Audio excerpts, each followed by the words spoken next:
जो इंशाल्लाह आपको teacher as a role model के उन्वान पर मुख्तसर खिताब करेंगे। जनाब फारूक ताहिर साहब हैं। फारूक ताहिर साहब एकेडमिक सर्कल में अब मोहताज तारुफ नहीं रहे हैं। इनके काफ़ी लेक्चर्स हुए हैं।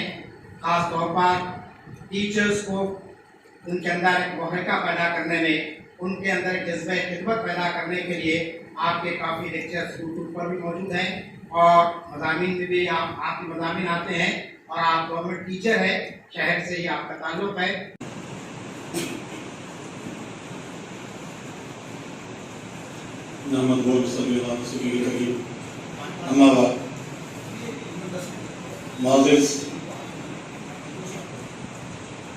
सदर मोहतरम, मेहमानान खुसूसी, डायस पर तशरीफ़ फरमा, अकाबिरीन मिल्लत,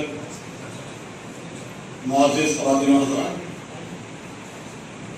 वो इल्म जो इंसान को खुदा से नहीं जोड़ता वो फितना होता है। इल्म का मंशा व मकसद बने हुए इंसान को अल्लाह की फरमाबरदारी और अल्लाह की मखलूक की खिदमत के लिए तैयार करना होता है। और ऐसे हालात में जब इल्म वालों के ऊपर मसाइब आए तो इल्म वाले उन मसाइब को बड़ी खुशदिली से, खंदा पेशानी से अल्लाह की आजमाइश समझ कर उसका सामना करें। हर दौर में इल्म वालों के ऊपर मुसीबतों और आजमाइशों के पहाड़ टूटे हैं, लेकिन कभी भी इल्म वाले इन आजमाइशों से फरार इख्तियार नहीं किए और साबित कदमी से डटे रहे। ये कोविड का जो पस मंजर रहा या पेश मंजर रहा, ये आफत समावी है या फिर ये इंसान की पैदा करदा आफत है, ये एक दूसरा मौजू है।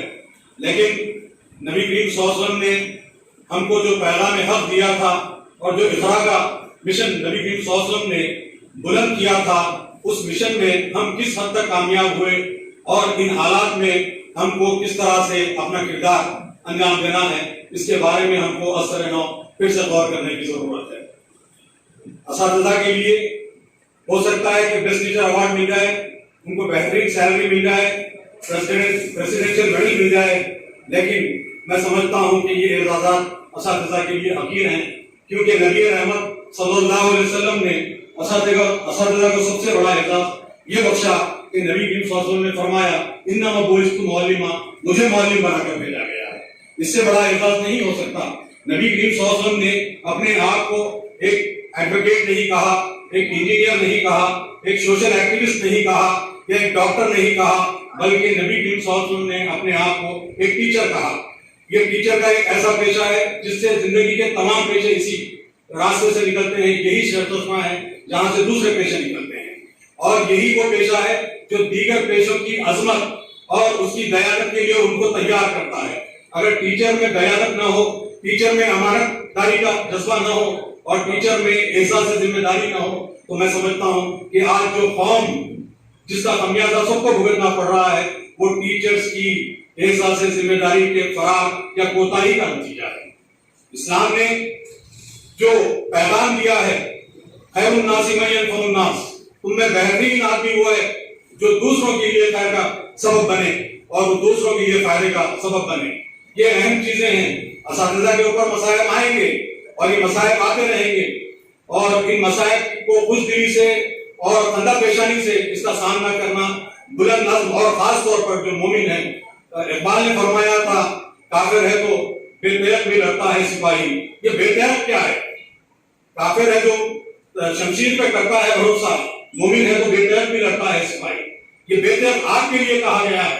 आपके पास डर नहीं होगी, शमशीर नहीं होगी, आप अपने किरदार से, आप अपनी सीरत से इस जमाने को रोशनी देते हैं और जहालतों को आप दूर करते हैं। जहालतों पे सबसे पहला, जुल्मतों पे सबसे पहला वार जो होता है वो असातिज़ा का होता है। असातिज़ा का काम सिर्फ मालूमात की फराहमी नहीं, असातिज़ा का अहम काम होता है फिक्र साजी, ज़हन साजी और आने वाले दिनों के लिए, मुस्तकबिल के लिए अच्छे इंसानों की तैयारी होता है।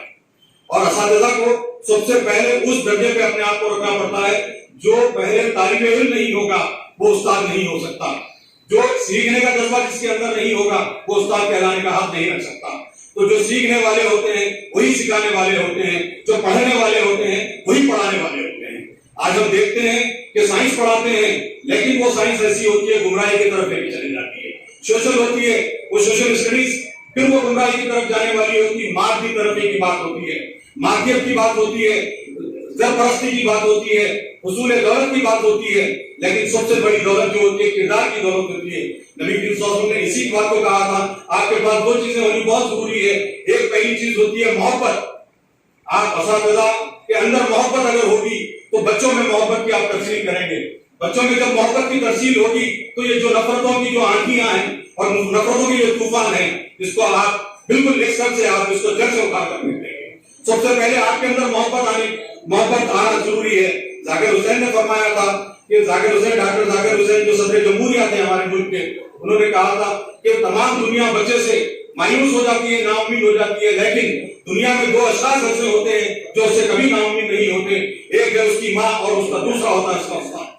हालात कैसे भी हो, समाज की जो गंदगी कुछ भी हो, समाज को, टीचर को कहा है सोशल आर्किटेक्ट, सोशल इंजीनियर कहा जाता है टीचर को। सोशल इंजीनियरिंग आपका जिम्मा है। और यही मामला था जो मस्जिद नबवी के पास का जो चबूत रहा था, जिसको सब सुबह कहते हैं, और वो एक ऐसी यूनिवर्सिटी थी जो 24/7 और सबसे पहले दुनिया की जो सबसे 24 घंटे काम करने वाली, 365 दिन काम करने वाली, और जो करस्पॉन्डेंस की अगर बात करेंगे आप, और डिस्टेंस लर्निंग की बात करेंगे आप, या तालीम बालिगान की बात करेंगे आप, वो सबसे पहली जामिया थी जहां से इल्म के सब में फूटे हैं। तो असातिज़ा से मैं एक बात कहूंगा और एक वाकया मैं आपको कहूंगा इमाम अहमद हंबल रहमतुल्लाह अलैह का। इमाम अहमद हंबल जो फिक़ह के बहुत बड़े इमाम हैं, आपको जब खल्क़े कुरान का मामला निकला, खल्क़े कुरान का जब फितना खड़ा हुआ, तो जब बादशाह ने मामून रशीद ने जब उनको कोड़ों की सजा दी, तो जब उनको दरबार में लाया जा रहा था, तो अब्दुल्ला अल हैशिम एक जो चोर था आके कहता है इमाम अहमद बिन हंबल के पास आके कहता है, इमाम अहमद बिन हंबल सुनो ये बात, इन्होंने मुझे 1200 कोड़े लगाए लेकिन मैंने चोरी करना नहीं छोड़ा, मैं चोरी से दस्तबरदार नहीं हुआ। 1200 कोड़े खाने के बाद भी तुमको 60 कोड़ों की सजा दी जा रही है। अगर तुम 60 कोड़ों के डर से हक और सच बोलना छोड़ दोगे तो ये उम्मत तबाह हो जाएगी। तो मैं चोर होते हुए इनकी मैं कोड़ों से नहीं डरा, तो तुम हक पे रहते हुए इनके कोड़ों से किस तरह से डरते हैं। इमाम अहमद हंबल कहते हैं कि मुझको हक से, मेरे कदमों को पलटने से बचाने वाला एक चोर था। तो याद रखिए असातिज़ा, इन हालात में भी इल्म की शम्माएं बुलंद करना हमारा अज़्म है, और ये हमको जो फर्ज मंसबी हमको दिया गया है उसका हक अदा करना बहुत जरूरी है। और एक बात मैं कहूंगा, जो आज ये खराबियां देख रहे हैं आप जमाने में, इसके पूरे सौदे और इसके सर चश्मे जो होते हैं स्कूल से निकलते हैं। अगर उस्ताद बिल्कुल सही तरीके से उनकी दाद करता है, बच्चों की उनकी जहन साजी करता है, सूरह असर में बिल्कुल वाज़ेह अंदाज में ये बात कही गई है, इन्नल इंसान लफी खुस्र, बेशक इंसान खसारे में है, इल्लल लज़ीना, सिवाय उनके, इल्लल लज़ीना आमनू, जिन्होंने ईमान लाया, वो आमिलुस सालिहात, और उसके साथ साले अमल करें, वो तवासौ बिल हक, और जो हक पे डटे रहे, वो तवासौ बिल सब्र, और जो सब्र से काम किए। इन हालात में हमको सब्र से काम देना है। और उस्ताद का मतलब नहीं होता, क्योंकि हमारे नबी रहमतुल्लिल आलमीन है और हमारा रब रब्बुल आलमीन है। ये हम अपने आप को तासुब के शकंजों में जकड़ के नहीं रखना है हमको, और ये तासुब को खत्म करना बहुत जरूरी है। एक मिसाल कहते हुए मैं अपनी जगह ले लूंगा। ये बहुत ही है, एक लड़का था, छोटा सा लड़का, 5 साल लड़का, वो अपने बाप को काम में बहुत ज्यादा मदल हो रहा था, बहुत ज्यादा डिस्टर्ब कर रहा था, बार बार आता अब्बू वो काम में डिस्टर्बेंस कर रहा था। तो वो जो वालिद था बहुत ही होशियार अक्लमंद आदमी था, वो क्या करता है कि लेता है नक्शा, दुनिया का नक्शा लेता है, उसके पुर्जे बनाता है, पुर्जे बना के लड़के के हवाले कर देता है और कहता है बच्चे, अब मेरे प्यारे बच्चे इस नक्शे को दुरुस्त करके ले आए। और ये सोच के अब बहुत ही आराम में मुतमईन हो जाता है कि इसको वक्त लगेगा, क्योंकि नक्शा जोड़ना बहुत ही मुश्किल काम है। लेकिन उसको ताजुब की इंतहा नहीं रहती जब देखता है वो कि बच्चा 5-7 मिनट के अंदर नक्शा जोड़ के फिर आ जाता है, आगे कहता है अब्बू जी मैंने ये काम कर दिया। अब वो बड़ा परेशान हो जाता है, बड़े लोग नहीं कर सकते, नक्शे को जोड़ नहीं सकते, वो नक्शा सही नक्शा दुरुस्त नक्शा नहीं बना सकते। बहुत ताजुब होता है, पूछता है कि बेटे तुमने इतना मुश्किल काम किस तरह से इतना जल्दी से कर लिया। वो कहता है कि इसके पीछे एक तस्वीर थी, मैंने तस्वीर को दुरुस्त कर दी, तो इसी तरह से नक्शा अपने आप दुरुस्त हो गया। तो मैं आपसे कहता हूं, हमको अपनी तस्वीर दुरुस्त करनी है, हमको अपनी सीरत दुरुस्त करनी है, बाकी के नक्शे अपने आप درست ہو جائیں گے. اللہ نے آپ کو بہت ہی اونچے مقام پہ فائز کیا ہے.